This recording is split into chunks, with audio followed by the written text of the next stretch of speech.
Hi guys, we're in the 2015 season of Carolina Varsity, and we're going into week 11, and we got a real big game here, big rival game, and a big conference game. This will be Maiden traveling over to play East Lincoln. I'm Dale Ross, I'm Anthony Perkins. and what you got, Anthony? Well, you're right. This is a big rivalry game. Has been for years, and now with East Lincoln's Rise. surgence into the position that they're in now, Right. 20 some game winning streak, 22 or 23 game winning streak. Mm-hmm. This is going to be a good ball game Friday night, I believe. Right. Maiden is currently ranked number 11 in Max Preps. Mm-hmm. East Lincoln is ranked number 4. Maiden is they favor the running game slightly, but not, they do favor the running game. Mm-hmm. They have for every 4 yards they get about 3 of them running and 1 of them Right. passing. And East Lincoln is a pretty well balanced team. They're all, it's so close you could say they're a completely balanced team. Right. Between the rush and the pass. Maiden is averaging 364 yards rushing per game, 161 yards rushing for a total of 426 yards. Mm-hmm. Rushing, East Lincoln bringing in about 203 a game, 269 passing for a total of 472 yards. That's only about a 50-yard differential. Real close, Points, Maiden is averaging about 36 points, 36.2 points per game. East Lincoln is averaging 36.4 points per game. Right. That's Real almost close. a dead even draw right there. Right. Maiden has given up 167 points to date. Mm-hmm. East Lincoln has given up 149. That's pretty close. Well, That's only a yeah. 20-point differential. And so, and Maiden's total offensively, they've scored 365 points compared to East Lincoln's 417 points. Right. But anyway, and that's a little bit of that's about a 50-point differential right there. So that's still pretty close over the course of 10 games. Right. The quarterback comparison, I think, is going to be the telling tale between this game. Maiden has got their quarterback is Caleb Farley. He's averaging 129 yards passing per game, but he's also averaging 109 yards rushing for a total of about 238 yards. Mm-hmm. East Lincoln, everybody knows Chad Surratt and what the numbers he's put up And has his been brother, put up and right. will continue to put up, along with his brother Sage in the Yep. receiving department. Chad's averaging 265 yards passing per game. That's awesome. That is. And on top of that, he's also getting 126 yards with his legs. Right. He by himself is averaging 391 yards per game. Most teams would just love to have that much as a team. Just for the whole team. Yeah. Exactly. But he's without it goes without saying he's an awesome quarterback. Right. And so East Lincoln's definitely going to have the edge as far as quarterbacks goes. Right. Now, the running backs, the information that I could find in preparation for this little video was the running backs are pretty much even on both two teams. Mm-hmm. But the only other thing to look at was the common opponents that they faced. Bunker Hill was one common opponent. Maiden beat them 46-23 at 23-point differential. East Lincoln beat them by 32. Newton Conover, Maiden won by 28 points. East Lincoln won by 24. West Caldwell, Maiden won by 25. East Lincoln won by 36. Bandy's, Maiden won by 41 in a shutout. And East Lincoln won by 49, 56-7. And those point differentials are all within a touchdown. They're all real close. So right.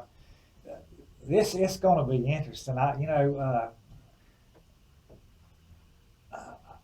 If I was going to pick which, and I will in the little blog that I Right. do this with, I would give East Lincoln the nod by somewhere between 7 and 14 points. Mm-hmm. But you never know. They're going to be playing at East Lincoln, which that's going to give them the home field advantage. Now, if I was playing at Maiden, I might rethink the way that I would go with my point spread. But it's just going to be a tough game. They don't call Maiden the biggest little football town in America for nothing. And so they've got a rich tradition. Yep. East Lincoln is establishing a rich condition. Right. And so it's going to come, and Maiden does have one loss, but again, it was to 4A West Caldwell, which is doing pretty good, by the way. Right. And so, and I went up and saw that game. And West Lincoln, though, was, West Caldwell, rather, they were just monsters compared to the Lincoln guys. And whenever they played, I'm sorry, to the Maiden guys. But whenever they play East Lincoln, they're going to be playing a team that's comparable to them in size and speed and everything else. So it's easy. It would be easy to look at this game and say, "Oh, East Lincoln's going to kill them." I don't think that they will. I think East Lincoln will win, but I think it's going to be a lot closer than people might think. I think it'll be within 14 points, 14 points or less. Right. Yeah, I was looking to see if I could bring up the projected score for the game. Just thinking about the game, and if I'm Maiden, and obviously this would be a great game to win to kind of mix things up in that conference and have a shot at winning the conference championship. You're going to have to go through East Lincoln. We knew that at the start of the season, and which means you're going to have to shut down Surratt. Right. And Surratt's kind of hard to shut down because he's got an arm and he's got legs. Right. So he's getting more yards than a lot of running backs get. A lot of your starting running backs. So that's a hard animal to contain when you've got a kid that can put that many.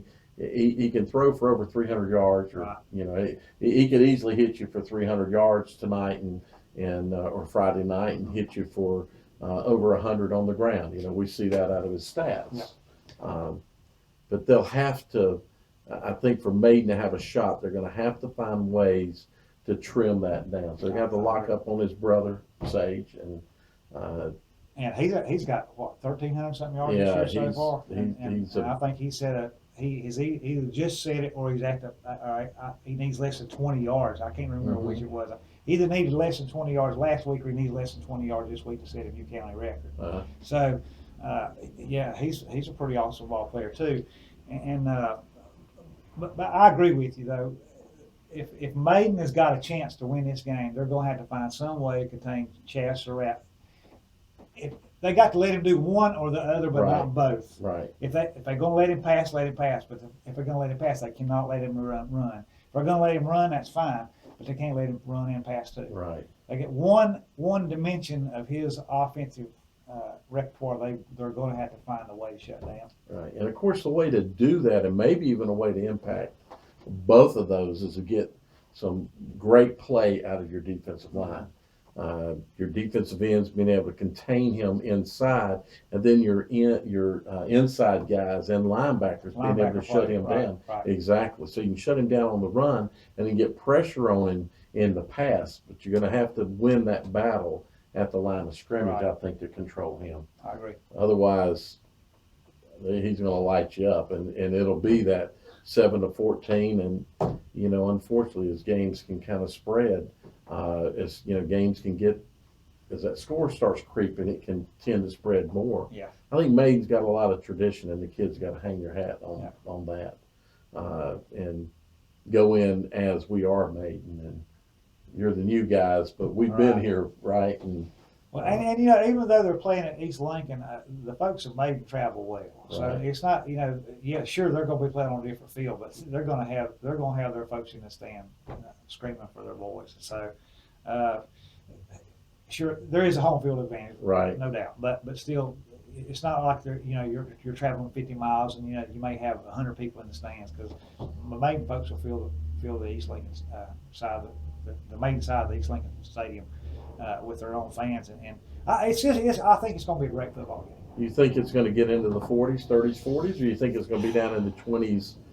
I think if Maiden wins, they've got to keep it. I think they've got to keep it less than 35 points apiece. But if it gets over 35 points, if either team gets over 35 points, more likely it's going to be East Lincoln that has more than 35 points. Right. So Maiden's best chance to win is, like you say, is their defense has got to play lights out. They can't turn the ball over and give East Lincoln extra possessions. Yep. And of course penalties always play an important part of the game, either for you or against you. But they got to play lights out on defense and find some way to corral Chaz on one aspect of his game. and they're going to have to put some points up. They're Mhm. capable of doing that though, but at the same time though, they got to limit how now that really fits well with Maiden's scheme because they're more run oriented Right. than they are, and so they can do if they can control the clock. That's going to give them a better chance to win as Exactly. well because it's going to limit the amount of possessions that East Lincoln has. So they're gonna have, if their game comes together, they can beat East Lincoln Friday night. But Yeah. their game's gonna have to come together, and they're gonna have to play lights out. Yeah, so that's one of the things I was going to say is that one way to corral Surratt is to, on your side of the ball, extend your amount of possession Exactly. time. So shorten the game. You know, one of the statement that I make a lot is that your best defense can be your offense. That's right. Keep the other team's offense off the field by you staying on the field. So that means moving the chains, eating clock, and being a run team that kind of plays into your game. Now, obviously, if there's nobody between you and the goal line, you got to run to the goal line. Oh, sure. But keep the ball, move the chains, make first downs, Grind it out. shorten that game. Exactly. And also, it helps your defense because they're not on the field all the That's time. right. That's right. And those guys are going to need rest chasing him around. Exactly. Let them have some fresh legs. But if Maiden can do that, if Maiden can move the ball consistently with the run, and keep East Lincoln's defense on the field, Mm-hmm. they'll have a better chance of wearing them down some too, Right. which will benefit their offense. Exactly. So just it's good. It's going to be a good ball game. It'll be a great ball game. I think it'll be one of the better ball games in the area. So there you go. I hope you guys enjoy the ball game. Good luck to both teams. Thanks.